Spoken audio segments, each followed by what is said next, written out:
ఉచితంగా ప్రయాణం చేసి ఇవాళ తెలంగాణ నలుమూలల ఎక్కడికి పోయినా, భద్రాద్రి రాములవారి దగ్గరికి పోయినా, యాదగిరిగుట్ట లక్ష్మీ నరసింహస్వామి దగ్గరికి పోయినా, సమ్మక్క సార్లమ్మ సీతక్క నియోజకవర్గం ములుగు పోయినా ఆడబిడ్డలు ఉచితంగా ప్రయాణం చేసింది.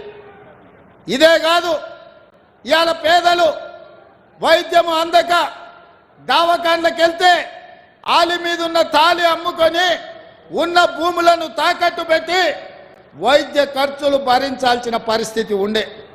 అందుకే ఆనాడు డాక్టర్ వైఎస్ రాజశేఖర రెడ్డి గారు మొదలుపెట్టిన రాజీవ్ ఆరోగ్యశ్రీ పథకాన్ని పునరుద్ధరించి ప్రతి పేదవాడికి 10 లక్షల రూపాయలతోని వైద్యాన్ని అందించి పేదల ఆరోగ్యాన్ని ఆదుకోవాలని ఇవాళ మన ప్రభుత్వం ఒక మంచి నిర్ణయం తీసుకొని అమలు చేస్తుంది.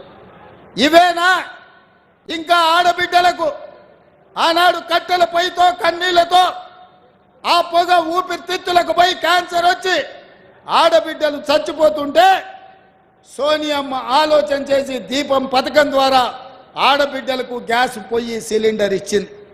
ఆ ఎల్ల పేదలకు అందుబాటులో ఉండడానికి 400 రూపాయలకే సోనియమ్మ సిలిండర్ ఇచ్చింది. కానీ రాష్ట్రంలో కేసీఆర్, కేంద్రంలో నరేంద్ర మోడీ వచ్చి 400 రూపాయలు ఉన్న సిలిండర్ని 1200 రూపాయలకు పెంచి ఆడబిడ్డల సొమ్ము దోచుకొని పాపానికి ఒడిగడుతుంటే ఈ పాపాల భైరవులను శిక్షించడానికి ఆడబిడ్డలను ఆదుకోవడానికి సోనియమ్మ 6 గ్యారెంటీలలో భాగంగా తెలంగాణ ఆడబిడ్డలకు మాట ఇచ్చింది. ఇందిరమ్మ రాజ్యం ఏర్పడి కాంగ్రెస్ ప్రభుత్వంలో 500 రూపాయలకే మీకు సిలిండర్ ఇస్తామని, మొన్నటికి మొన్న చేవెళ్లలో 500 రూపాయలకే పేదవాళ్ళకి ఇంటి దగ్గర సిలిండర్ ఇచ్చే సంక్షేమ పథకాన్ని అమలు చేసి ఇవాళ ఆడబిడ్డల కన్నీళ్లు తీర్చే పని మన ప్రభుత్వం చేస్తుంది.